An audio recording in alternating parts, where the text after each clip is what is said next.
E aí, pessoal? Sejam bem-vindos a mais um vídeo desse canal. A Copa do Mundo 2026 está chegando e, como em quase toda edição, uma ou outra seleção grande fica de fora, mas tem uma seleção que está batendo nessa tecla há muito tempo, que é a Itália. Mas por que será que essa seleção tetracampeã do mundo, que há não muito tempo foi campeã da Europa, com elencos que, obviamente, não são iguais à sua era de ouro, mas tem jogadores de destaque mundial, como Donnarumma, o atual melhor goleiro do mundo e mais no passado, Jorginho no seu auge, que chegou a ser o terceiro melhor do mundo.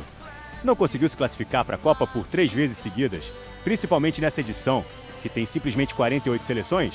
Isso vai muito além do futebol. Então assiste esse vídeo para descobrir.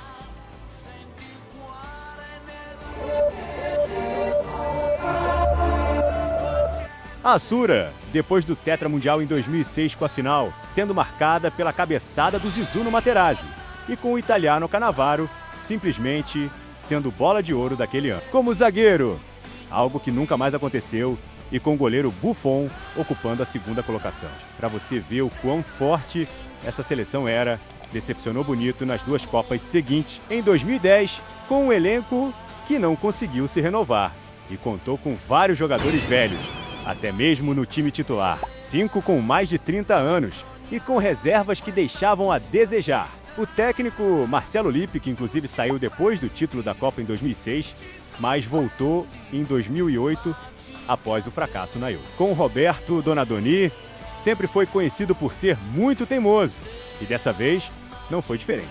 Além das ausências por lesão dos também experientes Pirlo, que se lesionou num amistoso preparatório para a Copa contra o México e não conseguiu recuperar seu 100%, e Buffon, que saiu lesionado no intervalo do primeiro jogo da fase de grupos, que eram titulares absolutos e prejudicaram e muitos italianos no torneio.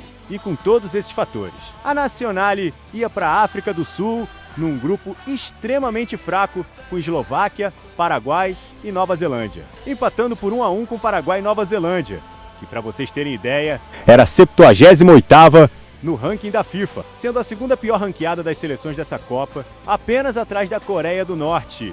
E os caras só conseguiram fazer um gol de pênalti nisso. E para fechar, com chave de bosta, perdeu para a Eslováquia por 3-2, ficando em último do grupo, sendo sua pior campanha até hoje. 26º lugar entre 32 seleções. E até então, o pior vexame do país na história das Copas. E Lippi saiu de novo, dessa vez para nunca mais voltar. Mas, se você pensa que tá ruim, calma, que é só o início do fim para os italianos.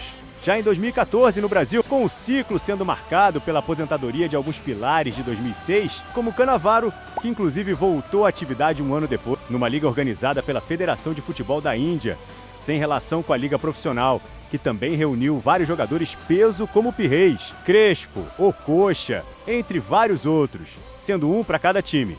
Zambrotta, Materazzi, Gattuso e o vice de goleada para a Espanha na Euro de 2012. No comando de Cesare Prandelli desde a demissão de Lippi, que em sua carreira até então havia treinado times médios de seu país. Passaram em primeiro, sem dificuldades nas eliminatórias para a Copa no Brasil de forma invicta, e inclusive fazendo um amistoso preparatório contra o Fluminense em Volta Redonda e ganhando de 5-3, mesmo com essa vitória histórica contra o Flusão Cabeludo. A torcida nem a imprensa italiana acreditavam no título mundial de sua seleção, que depois empatou, também em amistosos, com as fracas seleções de Irlanda e Luxemburgo, dessa vez caindo no grupo da morte com Inglaterra, Uruguai e Costa Rica. Na primeira partida, a Azzurra começou bem ganhando a Inglaterra, com um gol do folclórico Balotelli, que ainda vai ser citado em breve. Mas essa empolgação foi pro c... depois da derrota para a zebra Costa Rica, que inclusive, com esse resultado, já estava classificada para as oitavas. Recife, num calor de mais 30 graus, que prejudicou e muito a seleção europeia. E na última partida, que valia a vida e que só a vitória salvaria ambas as seleções da eliminação contra o Uruguai. Confronto esse que aconteceu no ano anterior, válido pela extinta da Copa das Confederações, com vitória italiana, marcada por milagres de Buffon e a mordida de Suárez no Chiellini, que no lance não rendeu nenhum amarelo, mas depois pegou um gancho de 4 meses fora dos gramados e suspensão de 9 jogos da seleção, sendo essa a maior punição da história das Copas e um dos momentos mais bizarros e emblemáticos do torneio. E fica aqui o detalhe, que essa não é a primeira vez que ele faz isso. Na Arena das Dunas em Natal.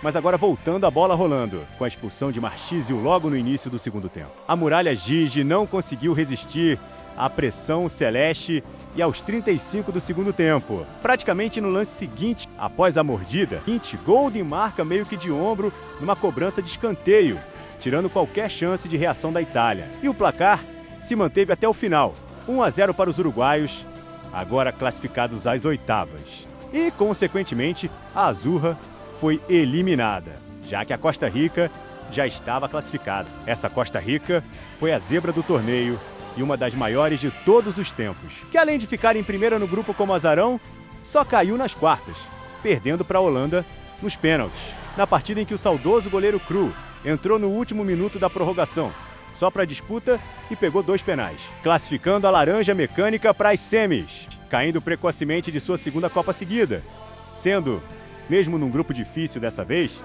um vexame histórico para o tamanho de sua seleção. Um dos mais culpados pela eliminação foi o Balotelli, que era a esperança no ataque, que até fez o gol da vitória contra a Inglaterra, mas desapareceu nos outros jogos.